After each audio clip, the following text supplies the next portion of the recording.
வந்துட்டேம்மா. இந்தா எல்லாம் எடுத்து வச்சிருக்கேன், நான் கொண்டு போமா. கார் எடுத்துட்டு வாங்கப்பா. காரா?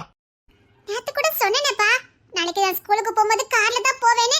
அதுவும் நம்ம கார்ல தான் போவேன்னு சொன்னனா சொல்லலையா? பாப்பா விளையாடாத, நீ ஸ்கூலுக்கு கிளம்பு. அப்பா நான் சொல்றது உங்களுக்கு புரியுதா புரியலையாப்பா? காரை எடுத்துட்டு வாங்க போவோம்ப்பா. அது என்ன விளையாட்டு சாமானா? போன வாங்குறதுக்கு கொஞ்சம் நாள் ஆகும். நீ 10ஆம் கிளாஸ் போகலாம், அப்பா வாங்கி தரேன். இல்லப்பா, அதுக்கு இன்னும் 2 வருஷம் இருக்குது. பரவாயில்ல, இப்ப வாங்கிருங்கப்பா. பாப்பா தொந்தரவு பண்ணாத பாப்பா, நான் எடுத்துட்டு கிளம்பு. அப்பா நான் சொல்றது உங்களுக்கு புரியுதா புரியலையாப்பா? நீ சொல்றது புரியுது, நீ ஆசைப்படுறது எனக்கு புரியுது. ஆனா அப்பாவால இப்ப முடியாது. நீ 10ஆம் கிளாஸ்க்கு போ, அப்ப பாக்கலாம். அப்பா நான் சொல்றது புரியுதா புரியலையா? புரியுது, ஆனா இப்ப என்னால முடியாது. நீ ரொம்ப பண்ணிக்கிட்டு இருக்க. அப்போ கை நீட்டு வச்சிடாத, போ. அப்பா வாங்கி தர மாட்டீங்களா? அப்ப நான் ஸ்கூலுக்கு போக மாட்டேன், ஒரு பக்கமும் போக மாட்டேன். பாப்பா அப்பா கை நீட்ட கூடாது பாத்துட்டு இருக்க, கிளம்பிடு. முடியாது, கார் இல்லாம நான் போக மாட்டேன். சரி நீ போகவே வேண்டாம், என்ன நீ போ, நான் போறேன். அப்படியா? போங்கப்பா போங்க. என்ன பத்தி உங்களுக்கு தெரியாதுல்ல? என்ன மிரட்டி பாத்தியா என்ன? எனக்கு கார் வேணும்ப்பா, புரியுதா புரியலையாப்பா? அண்ணகளே வா. அப்பா வாய போடுன்னு சொல்லு. அண்ணகளே அப்பா கூப்பிடுறேன்ல, வா. முடியாது, நான் எங்க அப்பா கூட எங்க கார்ல தான் வருவேன். அடிக்க கூடாது பாத்துக்கிட்டு இருக்கோம், அடி வாங்கிட்டு போயிடாத. இந்த தினசமா கூப்பிடுறாங்களா அப்போ? முடியாது. அப்பா பத்தி தெரியல உனக்கு? ஓன்னு சொன்ன சொல்றாங்கல்ல, போ போன்னு சொன்ன.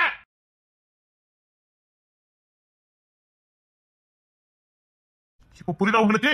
நீனா சில விஷயங்களை தலையிடாம இருக்கான்னு உங்களுக்கு புரியுதா என்ன?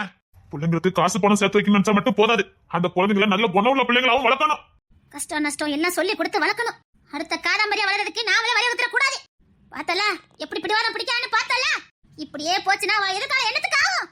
நாமளே அவ எதிர்காலத்தை நாசமாக்கிறதுக்கு சம்மாயிரும். அவ குழந்தை, அவளை நல்வழிப்படுத்துறது நம்ம கையில தான் இருக்குது. நீ என்னமா பிச்சுக்கிட்டு பிள்ளைய கூட்டு வந்திய? பார்த்தல இப்படியே போச்சுன்னா அவ எதிர்காலம் என்ன ஆகும்? என்னைக்காவது யோசித்து பாத்தியா என்ன? புள்ள பாசம் இருக்க வேண்டியதான், அதுக்காக கெட்டினவளை விட இல்ல. மீனாவையே குறை அடிக்கிய, அவ எதுலயுமே அவ குறை வச்சதே இல்ல. அவ பிள்ளைங்க மேல கவனம் செலுத்த மாட்டேக்கா, பிள்ளைங்களை கவனிக்க மாட்டேக்கானே அவ்வளவு முன்னாடி அவளை தூக்கி எறிஞ்சிட்டு வந்தியே.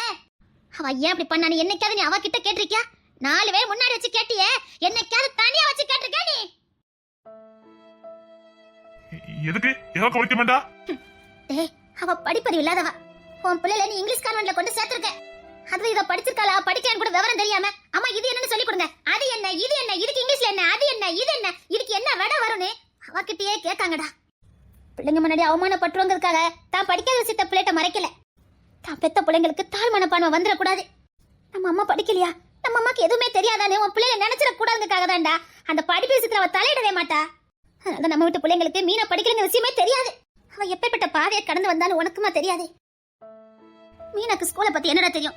என்ன ஹோம்வொர்க் என்ன ஏதுன்னு அவளுக்கு எப்படிடா தெரியும்? அதை சொல்லி கொடுனா அவ எப்படி சொல்லி கொடுப்பா? நீ கொஞ்சமாவது யோசிக்க மாட்டியாடா? பிள்ளைங்க தான் புரிஞ்சுக்கணும், கெட்டவா நீ மாட அவளை புரிஞ்சுக்கல. பிள்ளைங்க சாப்பாடு விஷயத்துல கவனிக்கலன்னு சொல்றியே. ஆமாடா, சாப்பாட்டு விஷயத்துல அவ எதையுமே கவனிக்க மாட்டா, உண்மைதான். ஏன்னா அவளுக்கு தெரியாது. 30 வயசு வரைக்கும் மில்லுல மாடா உழைச்சவா, அங்கங்க கடைக்குதான் வாங்கி சாப்பிட்டுட்டு வயிற்று நினைச்சவா, வீட்டுக்கு வந்தா சித்தி கையால கஞ்சி குடிச்சவா. அவ சித்திக்காரி என்ன அடுப்படி இல்லாத விட்டுருப்பா? இந்த கிச்சன் என்ன இருக்குது விதவிதமா சமைச்சு சாப்பிடு, அவ சித்திக்காரி விட்டுருப்பாளா? என்னடா நீ இப்படி பேசுற? தெரியாத ஒன்ன செஞ்சு கொடுத்து பிள்ளைங்களுக்கு வளர்ச்சி இல்லாம போயிருமோ, பிள்ளைங்களும் தன்ன மாதிரியே இருப்பாங்களோங்கிற பயம் அவளுக்கு. அது மட்டும் இல்ல, அவ ஃப்ரெண்ட்ஸ் மாதிரி அவளை கிச்சன்ல விடவும் மாட்டாங்க. இது வரைக்கும் அவ உழைச்சதெல்லாம் போதும், இனி நீ ஓய்வு எடுக்கணும்னா அந்த செம்பகவல்லி வாய்க்கு ருசியா சமைச்சு போடுறா. உன் பிள்ளைகளுக்கு கேட்டதெல்லாம் சமைச்சு போடுவா தெரியுமா அந்த செம்பகவல்லி? அவ தான் பெத்த புள்ள மாதிரி உன் பிள்ளைல பாத்துக்கிட்டு இருக்காடா. நீ பாட்டுக்கு ஈஸியா பிரிச்சு கூட்டு வந்துட்ட. தற்கால அன்னைக்கு எல்லாரும் சாப்பிடுற மாதிரி சாப்பிட மாட்டா, எல்லாரும் இருக்கிற மாதிரி இருக்க மாட்டா. ஆனா நாங்களாம் சத்தம் மட்டும் கூட ரகசியமா அவளுக்கு என்ன செய்யணுமோ அதை செய்வா இந்த செம்பகவல்லி.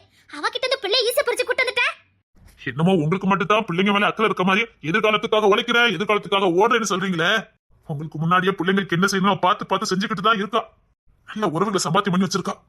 தமிழும் செம்பகவலியும் அவளுக்கு வலது கை இடது கை மாறி. சொல்ல போனா உசுரடா இந்த தமிழ் இல்ல, ஒரு சொத்தை கூட தாம் பேர்ல எடுக்க மாட்டா. என் புருஷன் சம்பாத்தியம் மட்டும் எனக்கு போதும், நான் சம்பாத்தியம் பண்ணது எல்லாமே மீனாக்கு தானே. ஒவ்வொரு நிலம் கம்பெனி எதை எடுத்தாலும் பாரு மீனா பேர்ல தான் எடுப்பா. செம்பகவலியும் ஸ்ட்ரிக்டா சொல்லிடுவா, எந்த சொத்து எடுக்கிறதா இருந்தாலும் மீனா பேர்ல தான் எடுக்கணும். என் மனைவிக்கு நான் கொண்டுட்டு வந்த 20-25 ரூபாய் அது போதும், அதுல நான் 10 ரூபாய்க்கு போயிட்டு போனாலும் சந்தோஷப்படுவா. அவ அவ்வளவுதான் எதிர்பார்க்கிறா. ஆனா உங்க மனைவி மீனா மேல அவங்க உசுரே வச்சிருக்காங்க. ஏன்னா தமிழ் கட்டாயப்படுத்தா மீனாவை உனக்கு கல்யாணம் பண்ணி வச்சா. இந்த வீட்டுக்கு மீனா எப்படியாவது மருமகளா ஆனா போதுன்னு கட்டாயப்படுத்தா உனக்கு கல்யாணம் பண்ணி வச்சா. அதை மறந்துடாத. மீனா கல்யாணமே பண்ணக்கூடாதுன்னு வாழ்க்கையில இருந்தவா. தமிழ் சொன்னதுக்காக கல்யாணம் பண்ணா. அதனால தமிழே தன்னாலதான் அவ கல்யாணம் பண்ணிக்கிட்டா. தன்னாலதான 3 பிள்ளைங்களுக்கு தாயானா. அந்த பிள்ளைங்க எதிர்காலத்துக்கு என்னால முடிஞ்சது செய்வேன்னு இன்ன வரைக்கும் செஞ்சுக்கிட்டு இருக்கா. தினேஷ் ஒரு நாள் கூட உன் சம்பந்தத்தை ஏன் எனக்கு தரலன்னு கேட்க மாட்டான். கேட்கவும் மாட்டான். தமிழ் அதை கேட்க விடவும் மாட்டான். அவ என்னமே தான் சம்பாத்தியம் பண்ற அத்தனையும் மீனாக்கு மட்டும்தாங்கிற எண்ணம். நீ என்னடா சேர்த்துக்கிட்டு இருக்க? உன் பிள்ளைங்களுக்கு வேண்டதை சேர்த்துக்கிட்டு இருக்காளுடா. என்னமோ அந்த வீட்டை யாருக்குமே அக்கறை இல்லாத மாதிரியும் உனக்கு தான் அக்கறை நடந்துக்கிட்ட. அது எங்க கொண்டு விட்டு இருக்க பார்த்தல. நல்லா யோசித்து பாருங்க. தினேஷ் இருக்க வசதிக்கும் அவர் பண்ற பிசினஸுக்கும் அவர்கிட்ட இருக்க பணம் காசுக்கு நம்ம பிள்ளைங்களை கரெக்டாக ஸ்கூலுக்கு கூட்டு வரணும். அவருக்கு என்ன தலையெழுத்தா? அவர் என்ன டிரைவரா? பாசம் அதை கூட உங்களுக்கு புரிஞ்சுக்க தெரியல. அவன் தனியா வாழ்ந்தா ஒவ்வொரு வேலை செய்யறதுக்கு ஒவ்வொரு வேலைக்காரங்க வச்சிருந்திருக்கலாம். இப்ப நம்ம குடும்பத்தோட சேர்ந்து அவன் கஷ்டப்படணும் தலையெழுத்து இல்ல. அவன் எத்தனை வழிகளை தாண்டி இன்னைக்கு வசந்து நிக்கிறான்.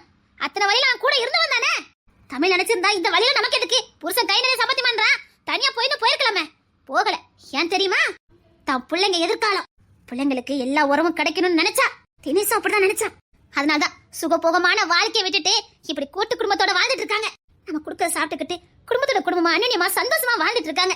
அவன் நினைச்சா இன்னைக்கு இங்க காப்பி குடிக்கலாம், மதியம் சிங்கப்பூர்ல கூட அவனால காப்பி குடிக்க முடியும். ஆனா அவன் அந்த வாழ்க்கைய வாழ்ந்துட்டு இருக்கான். விட்டு கொடுக்கறான்டா. மனைவிக்காக விட்டு கொடுக்கறான். மனைவியை நம்புறான்.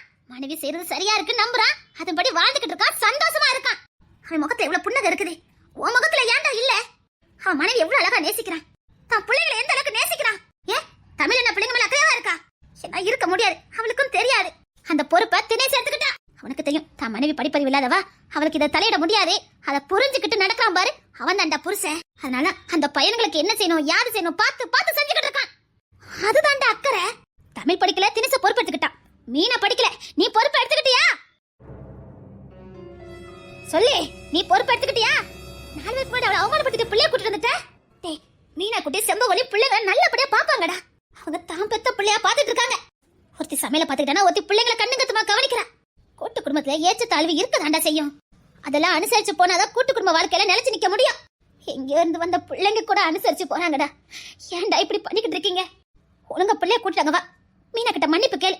அவ மேல எந்த தப்பாது இருக்குன்னு கொஞ்சமாவது யோசித்து பாருடா. அவ மேல என்னடா தப்பு இருக்குது யோசிச்சு பாரு. பிள்ளைங்க முன்னாடி எதை பேசணும் எதை பேசக்கூடாதுங்கிற அடிப்படை நாகரிகம் கூட உனக்கு இல்ல.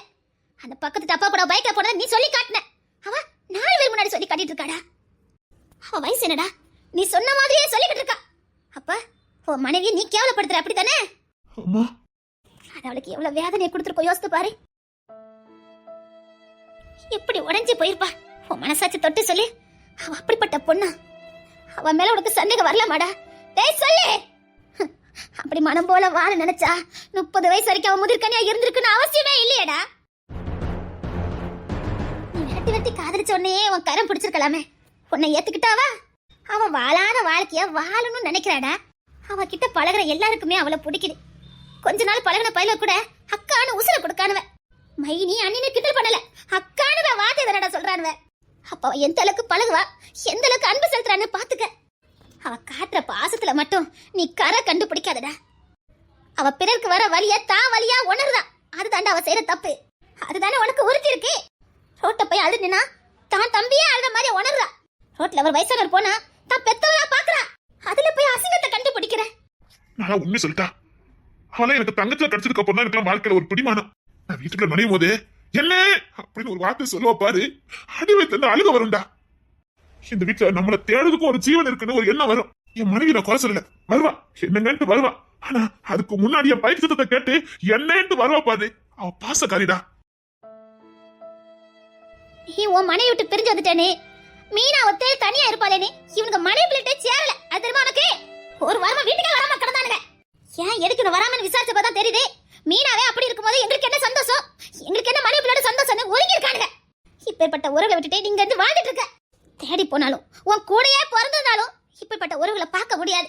கூட பிறந்தனே முதுகுல குத்துற காலண்டா இது. ஒழுங்கா பிள்ளைய கூட்டாங்க வர வழிய பாரு. ஓய் மீனா கிட்ட மன்னிப்பு கேளு. அவகிட்ட எந்த குறையுமே இல்லடா. என்ன அவ மனசுல கதை பேசுறா. அவன் என்ன சைட் அடிக்கான், என்ன லவ் பண்றான். இது பேசுறது உனக்கு பிடிக்கல அவ்வளவுதானே? டேய், உண்மையில அவ அப்படிப்பட்ட பொண்ணா இருந்தா மாமியார் என்கிட்டயும் புதுசா உன்கிட்டயும் சொல்லிக்கிட்டு இருக்க மாட்டாடா. நடக்க வேண்டிய வயசுல எதுவுமே அவளுக்கு நடக்கல. அதோட எஃபெக்ட் தான்டா. எல்லாருக்குமே ஒரு கனவு ஆசை இருந்திருக்கும். அவளுக்கு எதுவுமே நிறைவேறல. இது ஒரு கற்பனையா சொல்லிக்கிட்டு இருக்காடா. அத கூட உனக்கு புரிஞ்சுக்க முடியலையாடா. அவ அப்படி சொல்லும் போது உனக்கு சந்தேகமா இருந்திருக்கு. எனக்கு அழுகையா வருண்டா. அனுபவிக்க வேண்டிய வயசுல எதுவுமே அனுபவிக்காதனால வரக்கூடிய விளைவிடா. அவகிட்ட போய் குறை கண்டுபிடிச்சு நான் போய் முன்னாடி அவமானப்படுத்தி வந்து நிக்கிறியேடா. இப்ப விடுங்க, இந்த பொண்ணு இன்னும் கொஞ்ச நாள் பெரிய பொண்ணாவா. அவன் நிலைமை நினைச்சு பாருங்க. இப்படியே போச்சு நம்ம காதம்பரியா வளர்ந்து நிப்பா. ஒரு வீட்டுல போய் அவளால வாழ முடியும்? ஒரு குடும்பத்தை அனுசரிச்சு போக முடியும்? குடும்பனாலே விட்டு கொடுத்து போறது. நீ இப்படி வளர்த்தனா அவளுக்கு அந்த தன்மை இல்லாமலே போயிடும். உன் பிள்ளை எதிர்காலத்தை நீயே கெடுக்காத. அவ்வளவுதான் நான் சொல்ல முடியும். இப்பவும் சொல்றேன், உலகத்திலே அதிர்ஷ்டக்காரனா அது நீ மட்டும்தான். அவ கூட வாழ முடியலனா இங்க வாழதுல அர்த்தமே இல்ல. மனைவிக்காக விட்டு கொடுத்து போனவன் தாழ்ந்துதான் சரித்திரமே இல்ல. மனைவிக்கு விட்டு கொடுத்து போகணும். அவங்க நமக்காக எல்லாத்தையும் விட்டுட்டு வரல. ஆனா நாம மட்டும் எதுலயுமே விட்டு கொடுத்து போக கூடாது, அப்படிதானே? நாம மட்டும் இறங்கி போயிடக்கூடாது, அப்படிதானே? அவங்க செய்யற தியாகத்துல பாதி நம்மளால செய்ய முடியுமா? யோசித்து பாருங்க. உசுர கொடுத்து 3 பிள்ளைங்க பெத்து கொடுத்தால இதுக்கு மேல அவகிட்ட நீங்க என்ன எதிர்பார்க்கறீங்க? இதுக்கு மேலே நீ அவகிட்ட எதிர்பார்க்கறனா நீ மனுஷனே இல்லடா. தான் செத்து போயிருவோன்னு தெரிஞ்சும் 3 பிள்ளைகளை துணிஞ்சு உனக்காக பெத்து கொடுத்தா பாரு. அந்த தியாகத்துக்கு மேல இன்னொரு தியாகம் இருக்காடா? இதுக்கப்புறமா என்னமோ பெருசா எதிர்பார்க்கறிய? மனசாட்சி இல்ல உனக்கு? உசுர் கொடுப்பான் தோழன் கொடுப்பான்னு தான் இருக்குது. ஆனா உனக்கு உசுரையே கொடுத்தவா கெட்டனவாதான். அத மறந்துடாத. அப்படியே சமைச்சு கொடுத்தா மட்டும் மீனா சமைக்க பேசுற பாரு. பொறுப்பா கவனிக்க மாட்டா. அதுதானே என்ன? அதுலயும் 1000 குறை கண்டுபிடிக்க அதான் அவள் பக்கத்திலே போக மாட்டா. முடியாத ஒருத்தி தெரியாத ஒண்ணு செஞ்சு கொடுத்தானா நல்லா இருக்குமான்னு சொல்றது மனசுத்தன்மை. நீ அதுலயும் குத்தம் கண்டுபிடிக்கிற. தப்பு போற நீங்க பண்ணிட்டு அவ மேல பழி சுமத்திட்டு அவ பெத்த பிள்ளையா கூட்டிட்டு வந்துட்டீங்களே. இது எவ்வளவு பெரிய துரோகம் தெரியுமா? நல்ல மாட்டுக்கு ஒரு சூடு. புத்தி இருந்தா வருவான். வா நம்ம போலாம். உண்மைதான், உண்மைதான், புரியுது. ஐயா மீனா, என்ன மன்னிச்சிரு மீனா.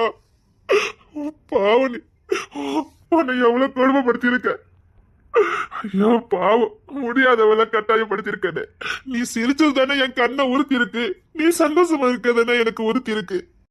அந்த சந்தோஷத்துக்கு பின்னாடியும் அந்த சிரிப்புக்கு பின்னாடியும் எத்தனை வலிய சம்பந்தம் வந்திருக்குங்கிறத மறந்துட்டேன்னு.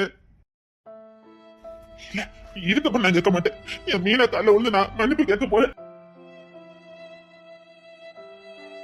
இங்க வந்ததுக்கு அப்புறம் இதை தேடுறதே கிடையாது. ரொம்ப பிஸியா?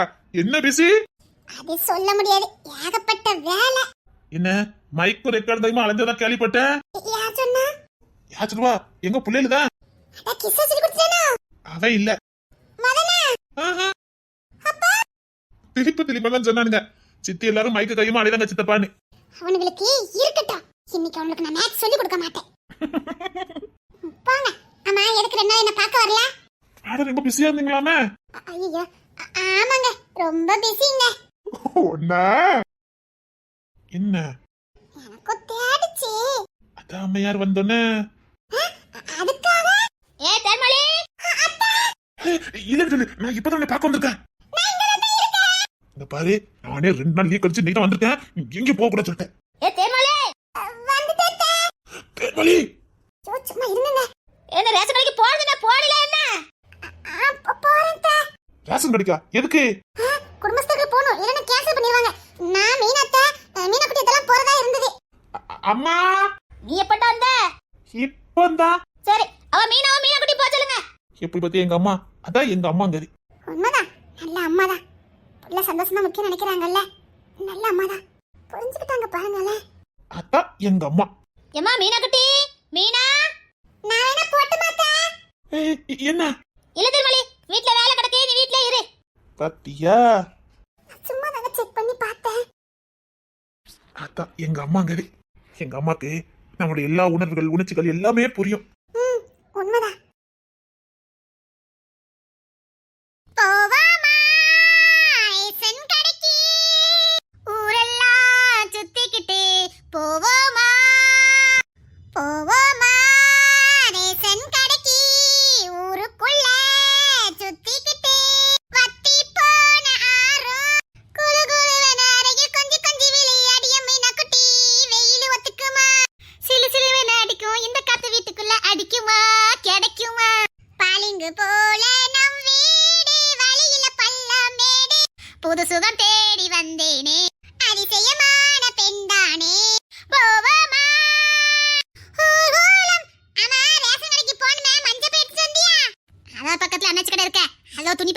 போகவும் கரெக்டா இருக்கும். அம்மா சீனி போடுறவள என்ன போடுறவ தெரியல, எது கிடைச்சாலும் வாங்கிட்டு வருவான். அவ செம்பகல்லி வேற அரிசி வாங்கிட்டு வர சொன்னா, இட்லி போடணுமா. ஆப்பத்துக்கு நல்லா இருக்கா, இட்லிக்கு நல்லா இருக்கா, மறக்காம வாங்கிட்டு வாங்கட்டின்னு சொல்லி இருக்கா. சொல்லி விட்டவள சாக்கு கொடுத்துட்டு இருக்காவளா? அவளும் அப்படித்தான் நினைச்சிருப்பா, பக்கத்துல அண்ணாச்சி கடை இருக்கா வாங்கிட்டு வாங்கன்னு. வேற எதுவும் போடுறவளாமா? போறவள பேச்சமக்கா வீடு கேட்டுட்டே போவோம். நேர பேச்சமக்காட்டு வண்டி விடு பாப்பா. அவ ஒரு பொறவ பிடிச்சா ரேஷன் கடை திறக்கலன்றுவா. ஆமா டீ, போன திருப்ப அப்படிதான் சொல்லிவிட்டா பத்தியா.